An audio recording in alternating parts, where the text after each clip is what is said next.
Dobrodošli v podkastu Mladost na kmetiji. Lepo pozdravljeni nazaj v novi epizodi podcasta Mladost na kmetiji. Tokrat me je pot pripeljala v Loško dolino, v vas Podlož, do mlade kmetice Pije. Skupaj bomo raziskali njeno zgodbo, izkušnje in razmišljanja o življenju na kmetiji ter vplivu mladih na podeželju. Pija, živjo. Zdravo. Kako si? Super. Če začneva kar takole. Kako se ti počutiš kot mlada kmetica v današnjem času? Biti kmet v današnjem času je kar velik izziv, ker nas z vseh strani napadajo tile zakoni o varstvu živali, o varstvu voda, o pač različne prepreke imamo kmetje. In se mi zdi, da je to kar velik izziv za današnji čas, ker se moramo tudi mi prilagajati vsem tem zakonom in spremembam. Pa veliko spremljaš te zakone. Ja, jaz se kar precej ukvarjam s tem, zato ker pač mislim, da moramo mi kmetje sami ozaveščati ljudi o tem, da ni vse slabo, kar se na kmetijah dogaja, da nismo vsi kmetje enaki, da ne narekujemo grdo živalmi. In imam tudi na Instagramu svoj profil namenjen temu, da probam skozi trenutke na kmetiji ozaveščati ljudi, da pač so lepi trenutki, da ne ravnamo grdo živalmi, tako da... Kako pa se imenuje profil? Ja, jaz sem life na kmetiji, tako da lahko me spremljate, se trudim, koliko imam prostega časa, da kje objavim na to temo, tudi na temo zakonov, karkoli povem. Pa je veliko odziva? Ja in ne, odvisno kakšna tema je. Recimo, če je bolj... recimo ta zakon o zaščiti živali, je bilo kar nekaj odziva, da se strinjajo s tem, da pač je to preveč poseganja v stroko.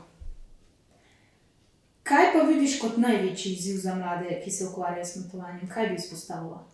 Mogoče največji izziv so glih te medgeneracijske povezave na kmetiji, ker vemo, da na nekaterih kmetijah živi več generacij in da starejše generacije težje dojemajo spremembe, ki se dogajajo pač v kmetijstvu, da moraš iti korak s časom, kar eni kar stagnirajo. Tudi pri nas doma recimo ima kmetijo še vedno dedek, čeprav bi lahko jo že jaz recimo prevzela, ampak pač ne pridemo, ne izpusti.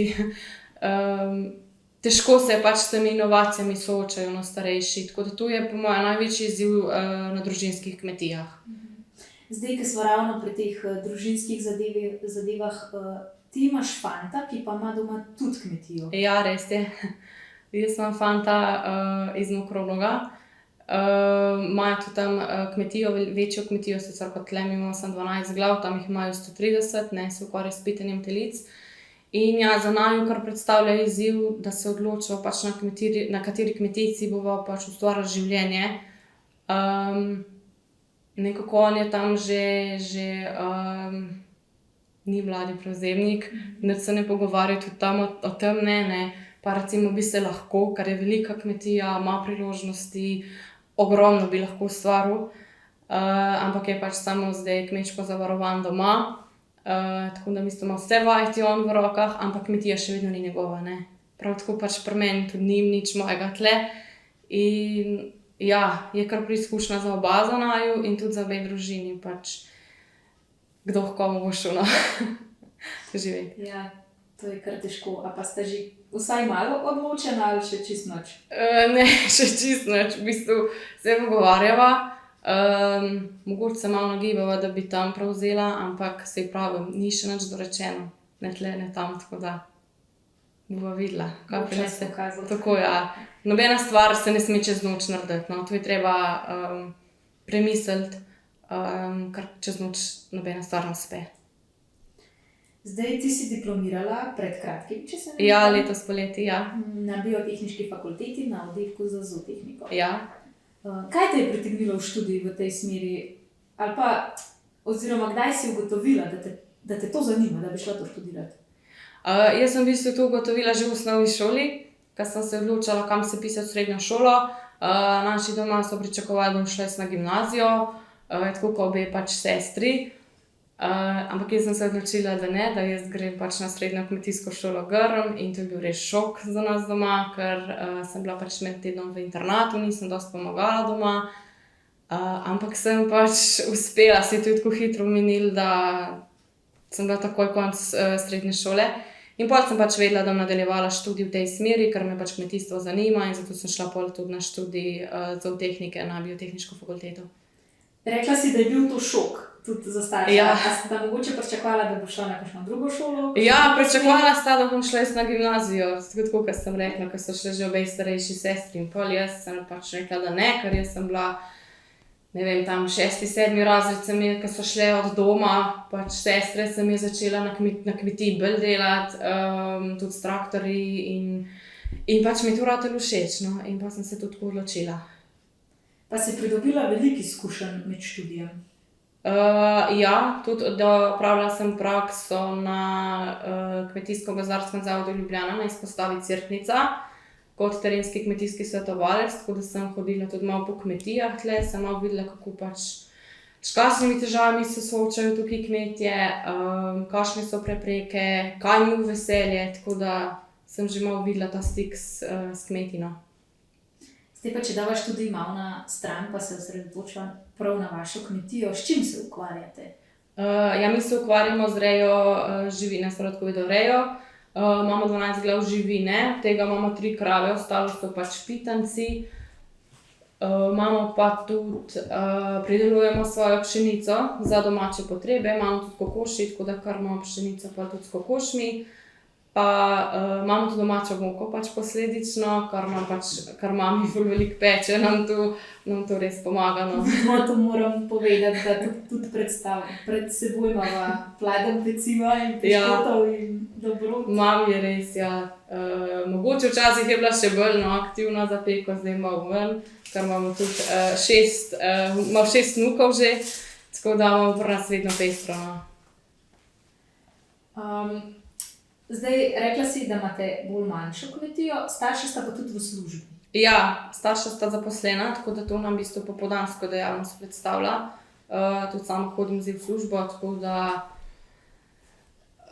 popoldne moramo res hiteti, da vse naredimo, kar pač moramo postoriti, no. Katere živali pa vse najdemo? Imamo krave, imamo kokoši, pa imamo psa. Ja, psa imamo že 15 let, tako da je že kar precej. Je že star, ampak je z nami že od majhnega, no, tako da prijatelj. Ko rečemo, da je hišni čuvaj. Ja, tako, ja. Kako pa si razdelite delo? Ja, tako da oče pač hodi zjutraj in popoldne hodi on v štalo, zdaj če njega slučajno ni doma, to pač prevzamem jaz. Mama poskrbi za gospodinjstvo popoldne, pospravi, kar je potrebno, ona obdeluje njivo, tudi vse poljščino ona pridela. Jaz pomagam, kar se tiče mehanizacije, recimo poletke več tega dela, sem tudi jaz na traktorjih z očetom. Vsak neki, recimo tudi če nekoga ni doma, bo nekdo drug prevzel ta obveznost, ne, pa naredil to do konca. Tudi kokoši, recimo, če ni očeta, jih mama odpravi, tako da je kar tempo. Slišala sem, da si celo izpit za traktor imela pred izpitom za avto. Ja, res je, ker sem bila na srednji kmetijski šoli, bil to pač obvezen del, da smo pač lahko napredovali v letnih, tako da sem že pri 16 imela izpit za traktor. In sem pač zvozila, tudi vse ure nisem kupila izpita. Ja.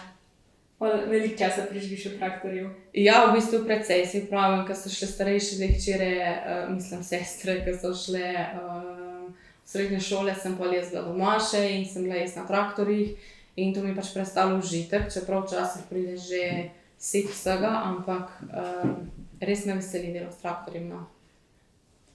Pa se tudi kam tako zapelješ, mogoče fanta kam pelješ, kakšno prijateljco? Ne, sem pa, ko sem naredila izpit, pa ko sta šla naša dva na dopust, sem šla sama s traktorjem v trgovino, ker pač je bilo to edino prevozno sredstvo, ki sem ga lahko vozila. Pa tudi na sestanek s podeželsko mladino sem se pripeljala s traktorjem, ja. V stilu bilo. Ja, tako. Izvedela sem pa tudi, da si imela za 11. rojstni dan zelo nenavadno željo, sploh za neko običajno deklico tistih let.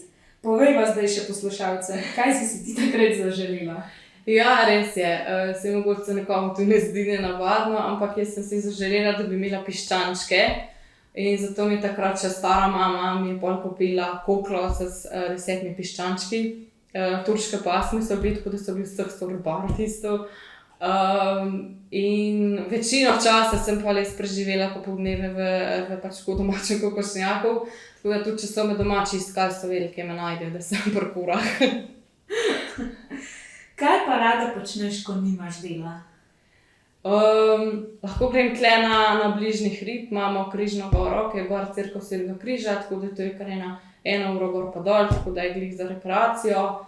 Ukvarjam se tudi s podeželsko mladino, sem članica društva Podeželske mladine Loška dolina, tudi aktivno sodelujem, pač kakor mi čas dopušča, no. Po zimi greva z mamo tudi smučat, se malo odklopi od kmetije. Pa družina, nečaki, se pravi 6 nečakov imamo, tako da je kar Si velikrat varuška. pestro, ja. Grem pa tudi, kakor mi čas dopušča, no, k fantu na Dolenjsko pomagati na njegovo kmetijo. Pa nečaki tudi že kaj sodelujejo pri kmetijskih opravilih? Ja, najstarejši vnuk Max, ja, pride sem in pol je začetom v štali, ja. Mu kaj pomaga, sicer to je bujna domišljija, ne vem, kaj, tako moraš ful aktivno sodelovati z njim. Pa tudi z mamo gre na pašnik, recimo, je tudi najstarejšega telička letos poimenoval po sebi, tako da imamo telička Maxa. In tudi ta drugega telička je poimenoval, ja, imamo poglavco, to si je on odločil, da to bo to.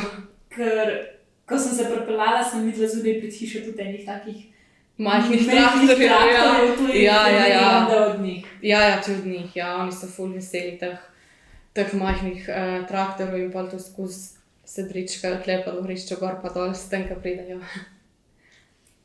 Tako, kot si omenila, aktivno sodeluješ tudi v društvu Podeželske mladine Loška dolina. Ja. Koliko časa si zdaj že v društvu? Od samega začetka, 5 let, ja. V bistvu sem bila jaz ena izmed ustanovnih članic tega društva. Kaj pa je bila pobuda, da ste to ustanovili? Pa manjkalo nam je nekaj tle v stik s podeželjem, ne vem, saj imamo skavte, imamo gasilce, imamo športna društva, vse živo imamo v občini, ampak ni bilo pa stika s podeželjem. Ni bilo nič v tej smeri. In ko sem šla v srednjo šolo, sem videla, da tam na Dolenjskem imajo društva Podeželske mladine in tega tle ni bilo. Tako da smo pol pač se povezali mladi z občine in smo rekli, da bomo ustanovili društvo. Sicer takrat ni bilo podpore z domače občine, da bomo mi uspeli, ampak v 5 letih smo naredili ogromno, podvojili smo število članov, recimo zdaj nas je že, ne vem, koliko 60, ne vem točno, koliko nas je. Tudi z drugih občin, recimo tudi z Primorske imamo nekaj, tudi z Cerkniške občine imamo nekaj par z blok članov, tako da mislim, da smo se kar prebili. No, smo šli tudi na državni kviz Mladim kmetijstvo, imeli smo letos regijske kmečke igre tukaj v sodelovanju s Primorsko. Šli smo na državne kmečke igre, imeli smo prvi traktor med zdaj v občini, tako da upam, da letos ga ponovimo, no, še v večjem številu. Kako pa je to izgledalo? Si to predstavljala, en kup enih traktorjev in kup enega brnenja? Ja, v bistvu tako smo se odločili, da bomo imeli ocenjevanje za najboljši traktor. In smo pač zbrali, ne vem točno število, koliko je bil traktor ali jih je bilo 20. A si šla ti tudi s svojim traktorjem? Ja, imeli smo tudi naš traktor tam, jaz sem oče prišel z njim. V bistvu smo jih tam parkirali, vsak je dobil svojo številko in potem so pač glasovali ljudje, ki so bili, za kjer je najboljši traktor. Imeli smo pa tudi demonstracijo kmetijskih strojev istočasno, z mehanizacije Miller, Vitli, Krpan, ne vem, še koga pozabila. Tako da so ljudje tudi tu prišli pogledati, ker ni tako razširjena ta mehanizacija v tem našem koncu. So še zmeraj starejši traktorji, starejši stroji, sicer se posodablja, ampak mi imamo tudi tle majhne površine za recimo, ne vem, zgrabljalnike, ne vem kašče, ne. Tako da je pa zanimivo, da so ljudje prišli sploh pogledati pa nas podpreti, no. In je bil tudi velik odziv, da je bilo pač to res lepo organizirano, izpeljano. Tako da drugo leto ponovimo. Vabljeni. Zdaj, jaz si čisto ne predstavljam, kako to izgleda vaše društvo. Kolikokrat se to dobite? To je tedensko, mesečno? Dobimo se v bistvu po potrebi. Ne vem, vsaj enkrat na mesec se dobimo, da se dogovorimo stvari za naslednji mesec, za naslednje pol leta, kakorkoli ker so kakšni, recimo Traktor Meet, ki je bil, smo se večkrat dobili. Verjetno je veliko organizacije. Ja, to je naša predsednica Ana, moram pohvaliti, kar aktivna glede tega in ona res tiste vajeti vleče naprej, dodeli vsakemu, kaj mora kdo narediti, da stvar pelje, ne? Ker če se noben nič ne govori, pol to ne pelje nikamor, ne. Ona je res zagnana, tako da vse pohvale. Kakšne imate pa kaj plane v društvu za prihodnost? Naprimer, kaj si želite v naslednjih letih doseči? Da bi še pritegnili mlade s podeželja, kar nas je še zmeraj ful malo, da bi pač skupaj ozaveščali ljudi v podeželju, da moramo biti mladi na podeželju, da ne vsi odhajajo v mesta, no. Da bi pač povečali število članov, ja, da bi naredili še kakšen večji dogodek, kakšen naš unikaten dogodek, ne. Zdaj pa za naslednje pol leta imamo pa v planu še kakšno ekskurzijo, da naredimo na kakšno drugo kmetijo, da se za novo leto kaj podružimo, tako da plani za naprej pa še sledijo, no. Zdaj sama trenutno delaš na Petrolu. Na bivšem OMV-ju, ja, Molina zdaj, ja. Iščeš pa tudi službo Ja, v svojem... v svojem fohu, Ja, no, v prej si svojem mi tem, kar sem povedala, študirala, ja. tudi da si bila na ministrstvu. Ja, bila sem na razgovoru na ministrstvu, ja, tam je kar... A je težko dobiti standard. službo na tem področju? Recimo, jaz nisem imela tle take možnosti za zaposliti prek študenta, že v kakšni kmetijski panogi, ker tle zadruga v Cerknici je propadla. Res, da sem delala prakso na Kmetijsko-gozdarskem zavodu Ljubljana, ampak še zmeraj težko je dobiti, ker vsi iščejo neke izkušnje že, delovne, ne vem, leto, 2, 3. Kot mlad je težko začeti nekje, ker te noben noče vzeti, ne vem, pol si še mislijo, ta boš sigurno na porodniško čez leto, 2, ne vem, težko je, no, priti do službe. Ampak vsi se bo našli tudi to. Pa se ti zdi, da je to narobe, da bi mogli dati tudi mladim priložnost?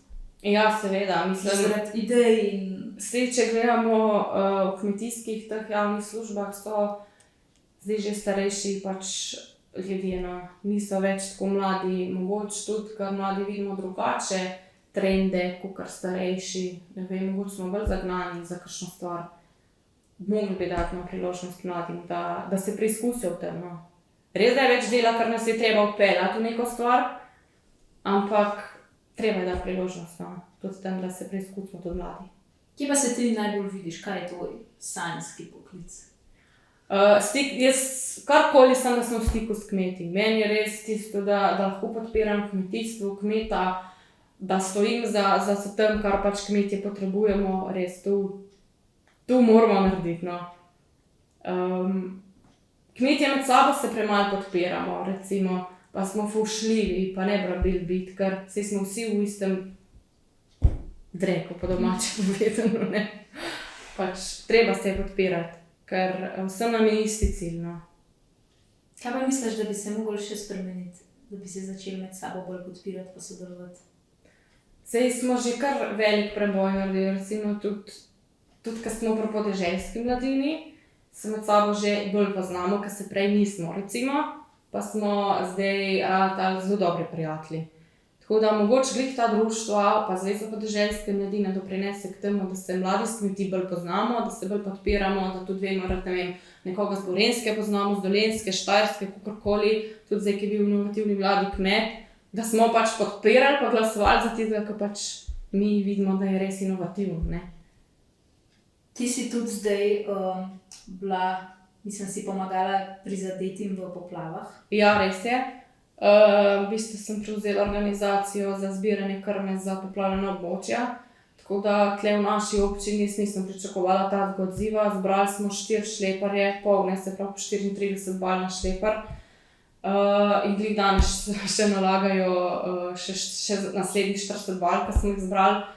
Tako da moram reči, čudovit odziv, tudi dobili smo feedback tam z Koroške, da so zelo hvaležni, da smo jim to pač darovali krmo, ker nikoli ne veš, lahko se tudi nam zgodi. Nikoli ne veš, da boš pač rabil pomoč. Sej pomagaš finančno, sej pomagaš, ne vem, so šli pomagati gor, ampak tudi žival mora jesti, ne. In tu mi kmetje pač najbolj vemo. Tu smo pač tudi stopili v to in res odziv je bil fenomenalen, ljudje so hvaležni, da so lahko darovali. To je pa tudi za vas neko plačilo v bistvu. Ja, Mogoče samo ta preprosta beseda hvala, ki jo zelo malokrat slišimo v današnjem času. Res je.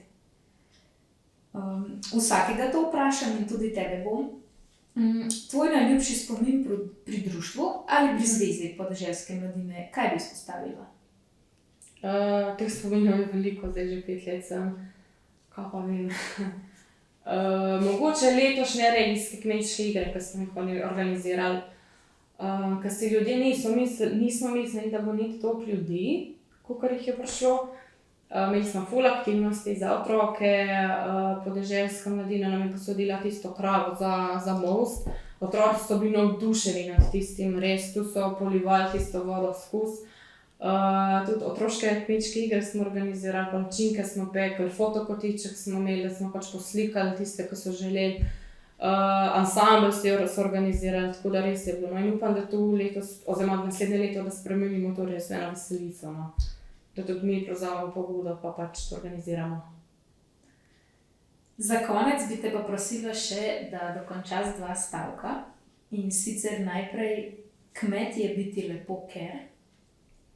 Ker si v stiku z naravo, ker si v stiku z živalmi, ker te vse izkušnje na kmetiji pripravlja naprej na življenje, ker ni vse vedno po planu, ampak na koncu vse izide. Kaj pa mladost na kmetiji je zanimiva saj? Isto, ker si v stiku z živalmi, vsaj jaz sem rada živali. Ne vem.